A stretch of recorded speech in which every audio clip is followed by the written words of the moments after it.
Hey, good morning, everybody. This is Mr. Ainsworth, and we're going to get into section one and talk about what's called the Fibonacci sequence of numbers. But first, we got to talk about the man. His original name was Leonardo Fibonacci, but he was most famous as Leonardo Fibonacci. Now, Leonardo of Pisa, where he lived, was circa 1170 to 1250, so he was quite a long time ago during the Middle Ages. He was best known during in the modern world for spreading the Arabic numeral system in Europe, as well as for his famous sequence called the Fibonacci sequence.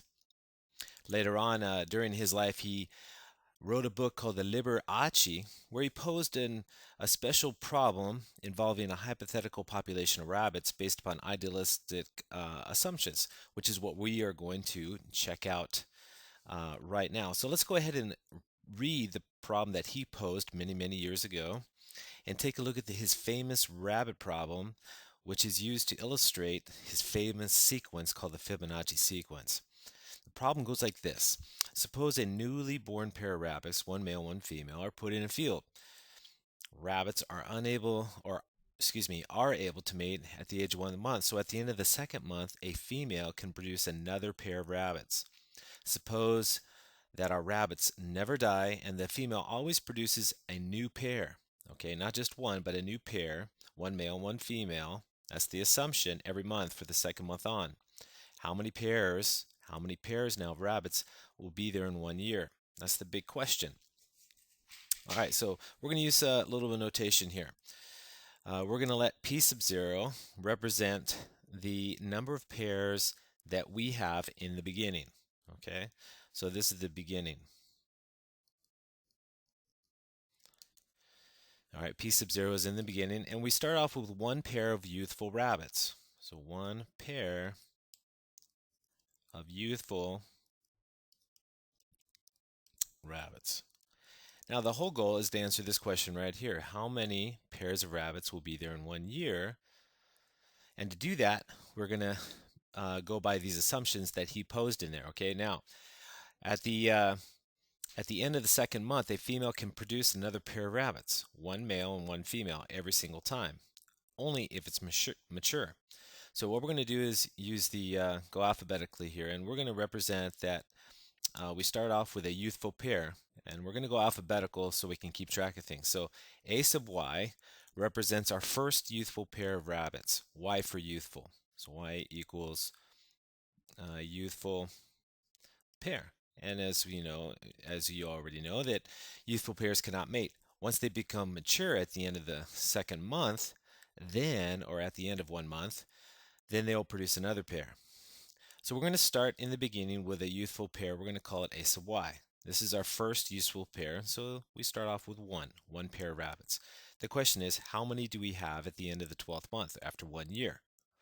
Okay, at the end of the second month, at the end of the first month, end of first month, which we call p sub 1, what do we have? Let's take a look at that. End of first month here. We'll call that p sub 1. Well, the youthful pair after 1 month become mature. We're going to call that a sub m meaning mature pair. So y stands for youthful, m stands for mature. So at the end of 1 month, we have only one pair, but now it changes from youthful to mature, which means that they're able to produce another pair of rabbits, one male and one female. So at the end of the first month, we still have one pair. Okay, again, this is denoting pairs of rabbits here, not singles, but pairs. Now, at the end of the second month, what happens? So p sub 2 stands for end of second month.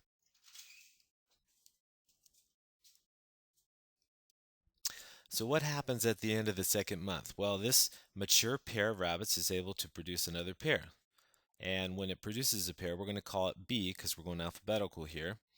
And they become youthful. It's a youthful pair because they were just born. At the end of the second month, we still have the first pair, a sub m, and they stay mature. So we're going to just bring down a sub m here. So we have at the end of the second month, we have now two pairs of rabbits, one youthful pair and one mature. Remember, they're going to mate and they're going to produce a pair of rabbits every single month if they're mature. Not while they're youthful, but only when mature. So in this case, at the end of the second month, we have two pairs. At the end of the third month, and that's what P sub 3 means, end of third month, what do we have? Well, this pair, B sub y, becomes mature. So the youthful pair become mature. A sub m, they're mature, right? So at the end of that month, or during this month here, they produce another pair of rabbits. Let's call them C sub y, because they're youthful now. They still stay mature, so we have A sub m still there. But at the end of the third month, we go from 2 pairs to 3 pairs. 1, 2, 3. So we have 3 pairs now at the end of the third month. At the end of the fourth month, piece 4, how many do we have? Well, this mature pair right here, B sub m, produces. Let's call that pair that they produce D sub y, a youthful pair. They stay mature. The C sub y, this youthful pair here, become mature. So they become mature here. A sub m, well, this original pair of rabbits that we started in the beginning with, well, they're mature, and every month they produce a pair. So they produce another pair, let's call it E sub y here, a youthful pair, and they stay mature. Notice that I'm changing variables, and we're going alphabetically every time they produce a new pair of rabbits, a youthful pair. Well, how many pairs do we have? We have 1, 2, 3, 4, 5. We have 5 pairs. We have 3 mature pairs and 2 youthful pairs. So we have 5 total pairs of rabbits. At the end of the 5th month, what do we have? Well, the youthful pair, this D sub y, becomes mature. Each mature pair, like B sub m, produces a new pair of rabbits. So after D comes E, so a youthful pair here, E sub y. They stay mature. C sub m produces a pair of rabbits because they're mature. So we'll call, let me see, after E comes F, so they produce a youthful pair. They stay mature. E sub y, the youthful pair here, becomes mature, so let's make them mature here after 1 month. And the original pair, well, they produce every single month. So we have a youthful pair and they stay mature. So the question is, how many pairs do we have? We have 1, 2, 3, 4, 5, 6, 7, 8, 8 pairs at the end of 5th month. And this keeps on happening every single month. Every mature pair produces a new pair of rabbits, 1 male, 1 female each. The question is, what do we have at the end of the 12th month? Well, as you can tell here, things are increasing a lot faster now. So it's not very feasible to, diagram this any further. What we can do, though, is notice that we have a pattern going on here. We can see what's going on. After the 2nd month, we have 1 plus 1 or 2 pairs. At the end of the 3rd month, we have 1 plus 2 or 3 pairs. At the end of the 4th month, we have 2 plus 3 or 5 pairs. At the end of the 5th month, we have 3 plus 5 or 8 pairs. You add the preceding number of pairs to get to the new set of pairs. So what I can say is this, and let's go back to the beginning, P2 here. The number of pairs after the 2nd month was found by taking P sub 0 and adding P sub 1. The end of the 3rd month, P3, we can take the 2 preceding months here, we can take P sub 1 and add it to P sub 2. P sub 1 and add it to P sub 2. And then at the end of the 4th month, P4, we can add P2 and P3. So at the end of the 4th month, we can add P2 and P3. And we see a pattern here. We add the previous 2 values to get to the next value. Or we say in general here, we can say as a recursive rule, that each value is obtained by taking the previous 2 and adding them together.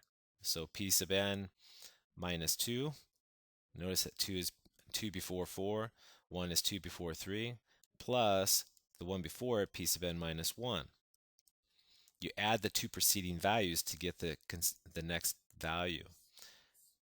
This is what are called recursive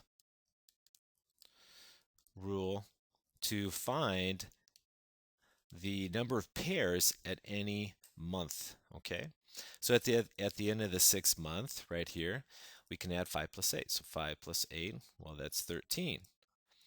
And then we get 13 right there. And then we add 8 and 13. 8 plus 13. Again, add the previous 2 values to get 21. add 13 and 21 to get 34. So at the end of the 8th month, we take 13 plus 21, and we get 34. And then add 21 and 34 to get 55. That's 55 pairs of rabbits after the 9th month. Well, how many do we have at the end of 1 year? Let's keep on with the pattern here. At the end of the 10th month, we have 34 plus 55, and that's 89 pairs. Again, this is pairs, not singles. Pairs of rabbits. At the end of the 11th month, we have 55 and 89, so 55 plus 89. That's 144 pairs of rabbits. And at the end of the 12th month, after 1 year, we have 89, all right, plus 144, and that's going to give us, at the end of the 12th month here, or after 1 year, it gives us 233 pairs of rabbits, okay? And this is at the end of one year. End of 1 year. And that lies to the answer to the question here. Let's go back up to the beginning. It says how many pairs of rabbits will be there in 1 year? And we found the answer here by looking at patterns. 233 pairs of rabbits. I mean, these guys, if they procreate or produce pairs of rabbits every month after the first month, when they're mature, we end up with 233 pairs at the end of 1 year, assuming these hypothetical situation here that Fibonacci posed a long, long time ago. These numbers here in this sequence, 1, 1, 2, 3, 5, 8, 13, 21, 34, they're called Fibonacci numbers because he noticed this pattern many, many years ago during the Middle Ages. We also see them in art, architecture, and nature everywhere, and why we don't know, but it is fascinating to find out that it occurs everywhere in nature and also in spiral growth, as we will see in the next few sections. So what we want to do is we want to take these numbers here, which are Fibonacci numbers, called the Fibonacci sequence, and we want to learn how to work with them and play with them in the beginning here. So let's take the Fibonacci numbers that we generated during the rabbit problem, and let's place them in here and understand something here. The Fibonacci numbers, starting at 1, you actually need 2 seeds here. All right, first Fibonacci, denoted by F1, is 1.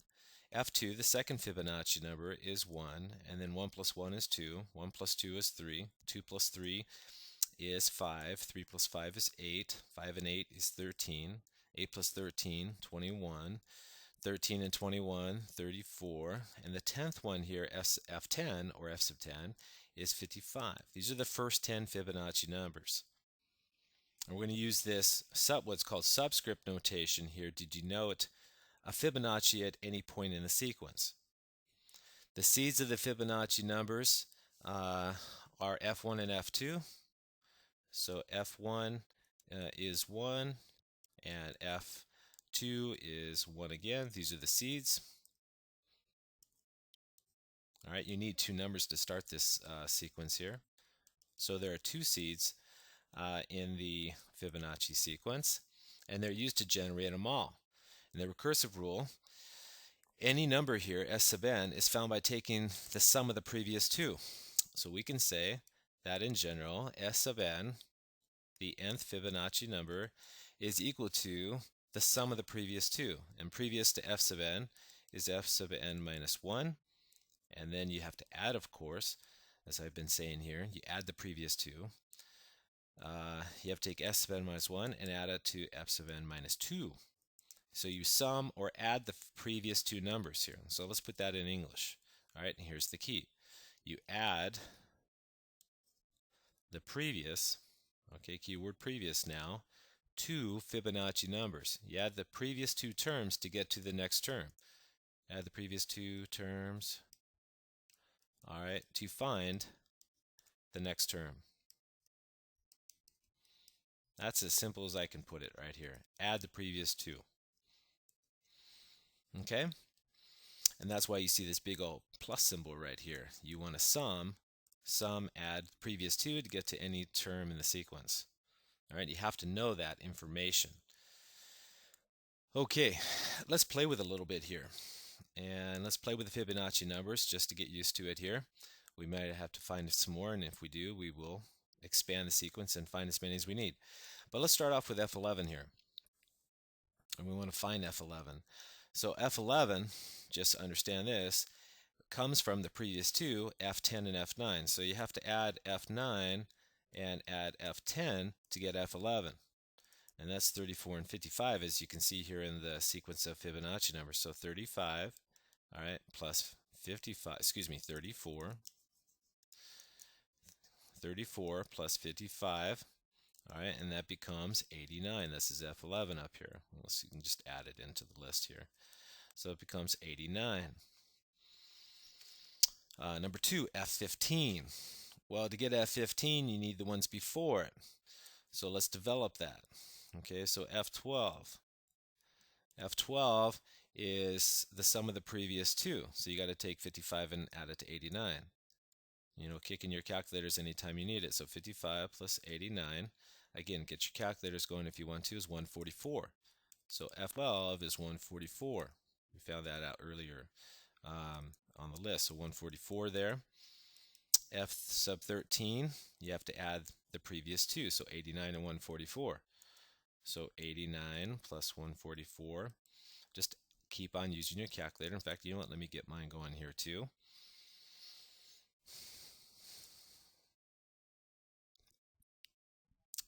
Give me a second here. I mean, if you could do it in your head, great. If you can't, don't worry about it. Just you learn how to use your calculator effectively. So 89 plus 144. All right, it's 233. So 233, F14. All right, you got to add the previous two. So 144 plus 233. So 144 plus 233. So 233s are in your calculator. You have to just add 144, so plus 144. Hit the equal button, you get 377. So 377, and then lo and behold, F15 is the sum of the previous two. So you have to add 233 to that, so plus 233. Hit enter, and you get 610. So 233 plus 377 equals 610, and that was our goal, the 15th Fibonacci number. Just play with it, and use your calculator. You can generate as many as you want, although they grow really fast, as you're going to find out. On number 3, let's use F5 and F6 to compute F7 and F4. Okay, now F5 and F6. So F7, we want to find this. Let me highlight this. We want to find these two. So let's do one at a time, and let's go slow. So F7, all right, requires you to add F6, F6, and F5, the preceding two. Now F7 is F5 and F6. That's 5 plus 8. 5 plus 8, and that's 13. All right, when you're taking notes here too, let me just give you a suggestion here. Write it out in detail, because a lot of students, they just put the end results. And then they go home and they try to do their homework, and they look back at their notes and they go, oh, how did these numbers get there? Well, if you take detailed notes and you read through them, you get to use it. Because you're not going to remember everything I say, guaranteed. All right, so take detailed notes and you'll be able to refer to them and use them on your homework pretty well. Okay? All right, F6. Well, what's F6? Well, F6 is found by taking F5 and F4. So the two before, right? So what is F5 and F4? Let me spell this correctly here. F4, there we go. All right, and that's F4 is 3, and then F5 is 5. So we get 3 plus 5. Excuse me, what do we want to find? Oh, we have to use F5 and F6. I'm sorry. We're not supposed to be using the fourth one. So how do you do that? So F6. Well, F6 is equal to F sub 5 and F sub 4. Okay.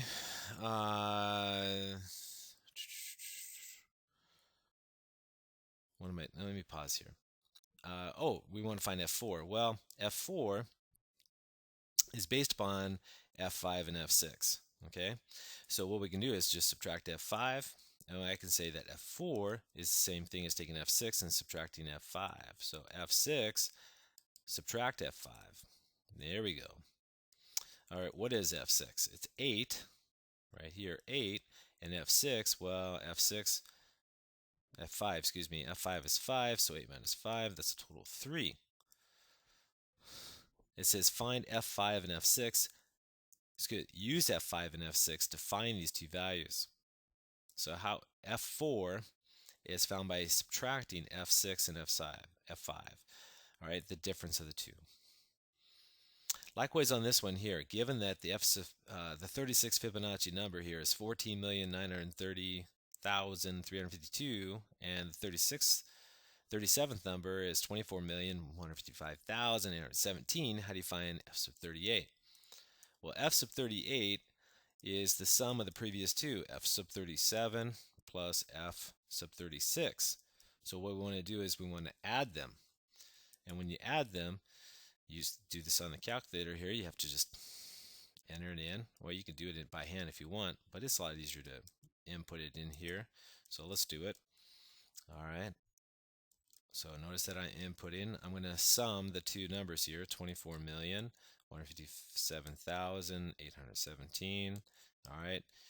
And then you get, oh, whoa, what do you get? Let's write this out here. So got to read this correctly here, and then we'll put the commas in here.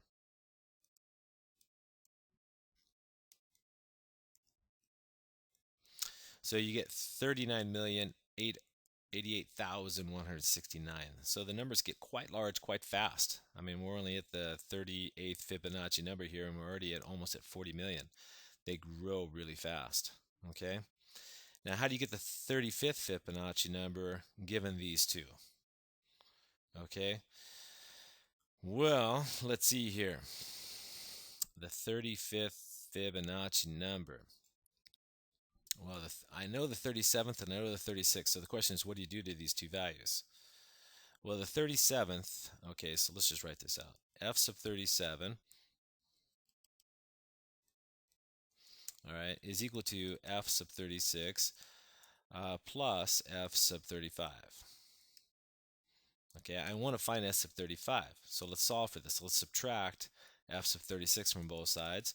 And F sub 35 would be equal to F sub 37 minus the 36th Fibonacci number. And guess what? I'm given both. So what you want to do is subtract these guys to get the 35th one, the two terms before the 37th Fibonacci number. And when you do that, when you subtract these two numbers right here, all right, F sub 37 minus F sub 36, you're going to, let me see, 24 million minus 14 million, you're going to be in the 9 million something. So when you do that, you get 9 million, all right, 200, and do this with the calculator, of course, 277,465. All right, you got to use the given right here.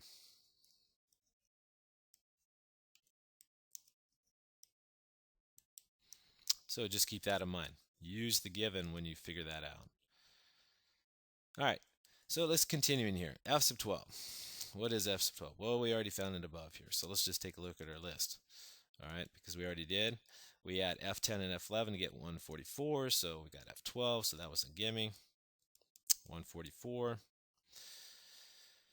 All right, so what is this one? Well, F12 is 144, and then you subtract 1, so you get 143. That's fairly straightforward here.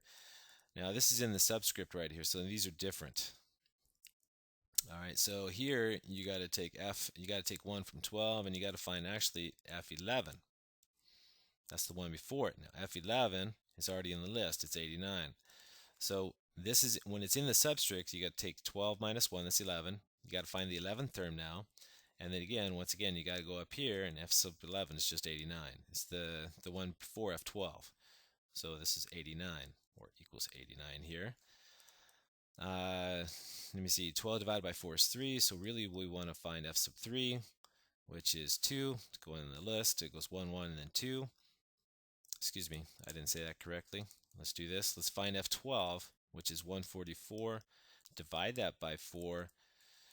And what do you get? Well, let's see here. See if you take 144 divided by 4, okay, you get 36. So this one's 36 versus F sub 12 divided by 4. So that's the same thing as F sub 3, which is just 3. So you have to understand the notation. Here you're dividing the subscript by 4. Here you're taking F12, the original number, whatever the 12th term is, divided by 4. Okay, so f sub 2 times 3, which is just f6. What is f6? Let's see, 1, 1, 2, 3, 5, 8, 1, 2, 3, 4, 5, 6. Okay, okay, this right here is equal to f6. All right, what are all these values? So 2 times the third one, that's 2. And so that equals 4. You're just getting used to dealing with the subscript notation on these guys. Second term times the third term. So again, this is F1, this is F2, this is F3, this is F4, this is F5. Just putting this in the margin so I can see it. So the second one times the third one. So 1 times 2.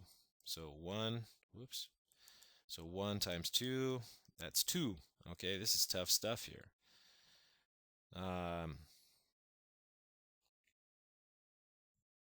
Let me see, next one, F5 and F6. So that's 5 times 8, okay? 5 times 8. So yeah, this is 5 times 8, okay? That's obviously 40. This is 5 plus 8, or 13. Okay, 5 and 6 is 11, so I'm trying to find F sub 11. So it's right up here, that's 89. 9 minus 2 is 7, so I want to find the seventh one. So 5 and 8 is 13, so 13 here, that's the seventh one. And then let me go F8 here, F9. So F8 is 21, 21, 13, 34. So this right here, the ninth one is 34, minus the second one is 1, 34 minus 1, 33. Just playing with them right now. F sub 6. Now the sixth one is 8, so really want to find is F8. What's that? It's 21. And then here, F sub 7. F sub 7 is right here, it's 13, so I need to find F sub 13. What is that? Well, let me see. After this one. So F sub 13 to be 89 and 144. So 89 plus 144, that'd be 233. So again, this just getting used to notation here basically and playing with the Fibonacci numbers. All right, now how can we find F sub 40 given F41 and F42, which are unknown at this point? Well, understand this, the F sub 42, okay, requires you to know the previous two. So F sub 41 plus F sub 40. So if I'm trying to find S sub 40, so let's just highlight that and let's highlight this. What I want to do is solve for it. So just subtract F sub 41 on both sides. So if I do that, if I subtract F sub 41 here and here, you can see that it's F sub 42 minus F sub 41. So the 40th term is found by taking the 42nd term, subtracting the 41st term. Okay, now let's investigate this question. How can we find S sub 17? All right, the 17th term, knowing the 16th and the 19th terms, given those. So let's kind of play around with things here, okay? And let's define F sub 19, because I'm given that. Okay, so F sub 19. That's found by taking S sub 18 plus F sub 17, the previous two terms. And before I use these values here, I just want to figure out how I can get an expression dealing with the 19th and the 16th term to figure out the 17th term, because these numbers are getting bigger fast. F sub 16 or F sub 18 here, that's equal to F sub 17 plus F sub 16. Now, my goal is to get F sub 17 using the 16th and the 19th only. All right, so let's understand something here. The F sub 18 up here in the top equation here is the same as F sub 17 plus 16. So I'm going to take all of this and I'm going to substitute it in here. Oops, okay, what do I get? Well, I get the 19th term, which is F sub 19 or F19, is equal to F18, but that's 17 and 16, the 16th and the 17th terms combined. So f sub 17 plus f sub 16, and then I have to add that 17th term.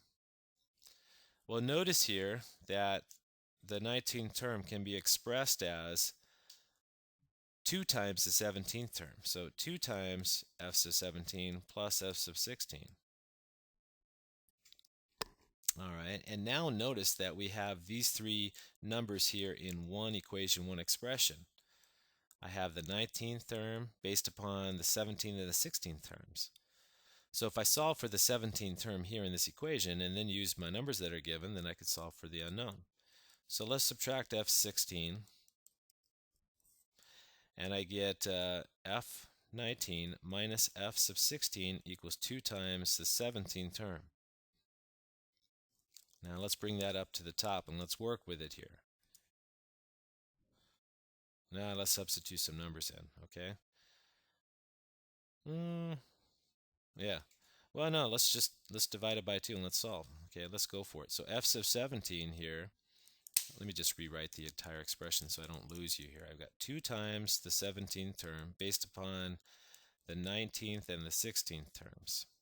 Divide everything by 2, and I get f sub 17 is equal to the 19th term minus the 16th term, all divided by 2. And guess what? I know them both. So I need to take these values here, substitute them in this expression. So I'm going to take the 19th term, which is 4,181, subtract the 16th term, 987, divide that by 2. Now when you do it on the calculator, give it a hug. Okay? So what do we have? So you take the quantity of 4,181 minus 987, and you want to take half of that, divided by 2. And you get 1,597. So the 17th term is 1,597. There we go. That's how you play with the Fibonacci sequence a little bit here, but the big question is this: how fast do they grow? And to illustrate this and illustrate how fast the Fibonacci sequence grows, let's answer this question here. If you were given a choice, what would you choose? $1 billion or F100, F sub 100 pennies? Which one would you choose? Because $1 billion is a lot, but how big is F sub 100? How big is that? So let's investigate that question a little bit to illustrate how big these numbers really are, because I can guarantee you it sounds like in the beginning, if you knew nothing about the Fibonacci sequence here, anybody would take the $1 billion. But would that be better than F sub 100 pennies? So let's figure this out. Okay, how big is F100? How big is F100? That's the big question. All right.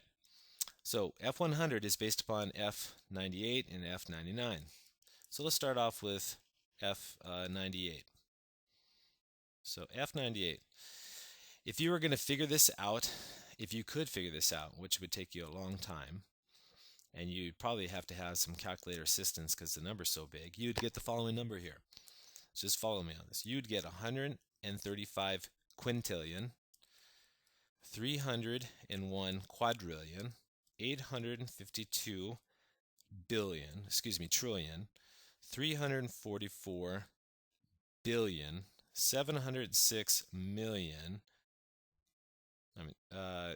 million, 746,049. That's what you would get if you were able to work this out. Now, if you had the 97th term, you could add it to the 98th term to get to the 99th, but let me just tell you that F99 is 218 quintillion, 922 quadrillion, 995 trillion, 834 billion, 555 million, 169,026.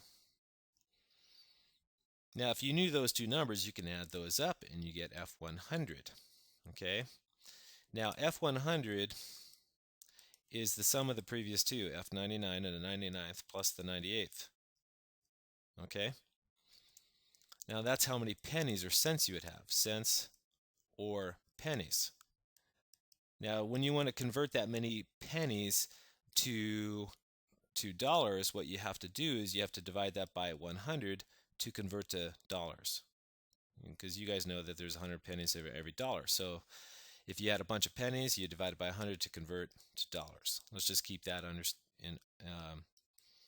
off to the side there. Okay. Now, if you add these two, this is what you would get. And this is how big this is. You would get 3 quintillion. 3 quintillion, because again, we're dividing the sum of these two numbers by 100. And if you did that, you get 3 quintillion, 542 quadrillion, 248 trillion, 481 billion, 792 billion, 691, or excuse me, 792,619,000 and $150.75. That's what you'd come up with. All right, let me repeat that. 3 quintillion, 542 quadrillion, 248 trillion, 481 billion, 792,619,150.75. And to get an idea about how big that is, let's say you take $1 billion for yourself. You would have enough money left over to give each person on the planet here about $500 million. That's how big this number is. Okay, and so obviously a couple things should be understood at this point. Fibonacci numbers grow extremely fast, okay?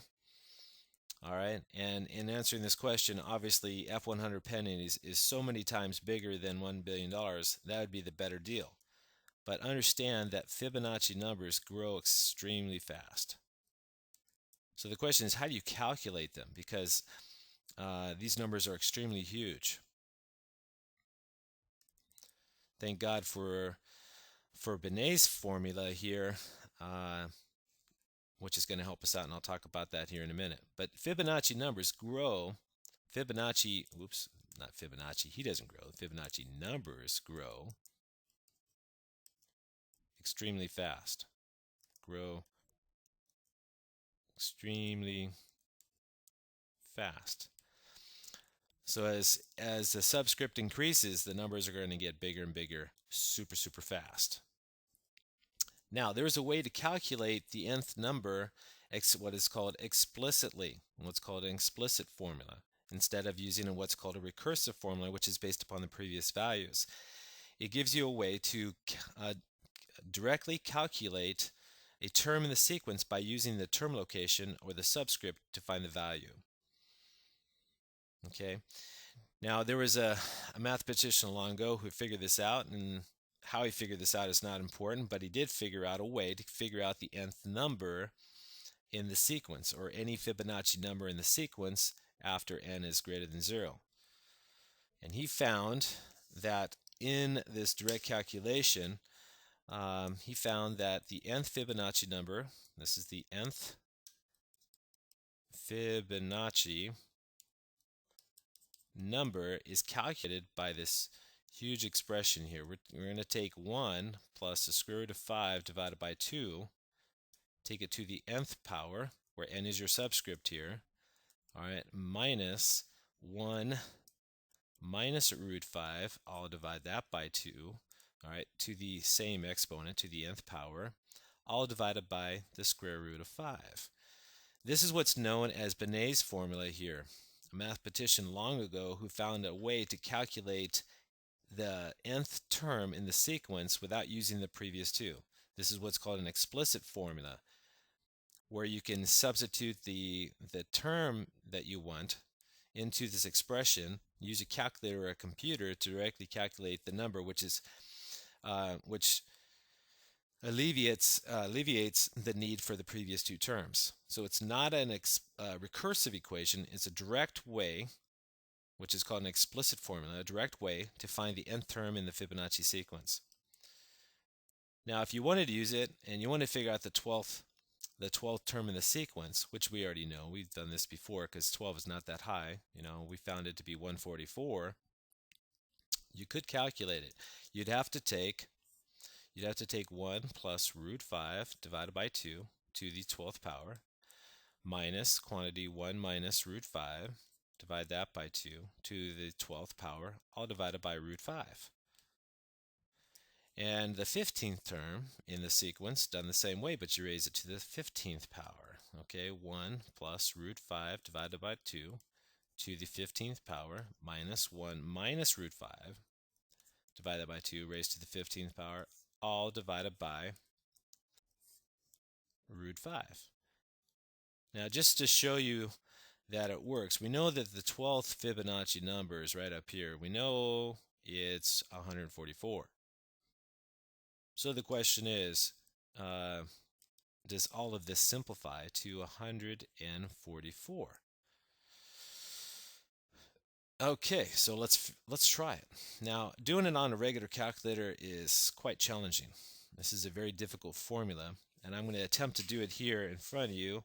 Hopefully it works by entering it correctly here, and also keeping track of all the parentheses here.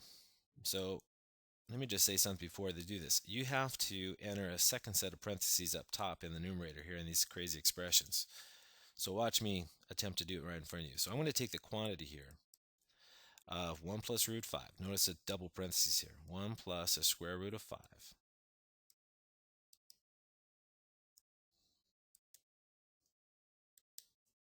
Okay, I'm going to get out of the root here.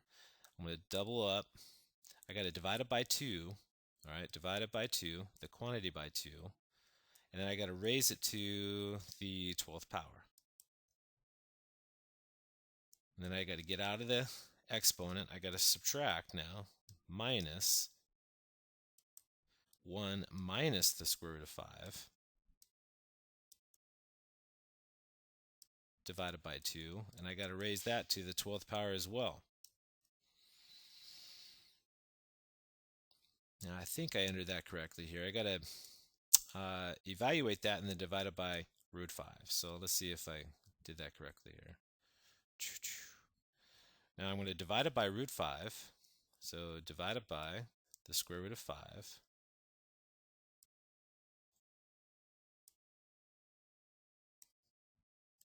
Okay, so let me come up, where'd my numbers go here?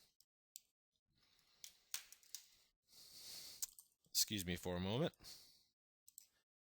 Okay, sorry about that little computer glitch here. I took the numerator here. Notice I took the numerator, I evaluated it, and then I divided my numerator by root 5, and I came up with 144, which is your 12th number, 12th Fibonacci number. If you want to calculate any term in the sequence, you can use Benet's formula. But obviously it's very cumbersome here. You have to know how to use parentheses correctly here. And if you don't enter it in correctly on your calculator, then it doesn't matter what you do. You're not going to get the right result. But it's a way to directly calculate the nth Fibonacci number given any location in the sequence directly without using the prior two terms. So rather than doing recursively, which is based upon the previous two terms, we could do it directly using what's called the explicit formula in terms of n. Okay? And that's just a little sample right there, guys, of how to play with Fibonacci's numbers here and getting used to the sequence, getting used to the calculations and how you derive any of the numbers in the sequence. What I want you guys to do is take a look at your homework here, which is in your book, page 329, 1 through 7 odds, do 8 and 11 as well. And I'll see you in my next lesson. This is Mr. Ainsworth. Bye-bye.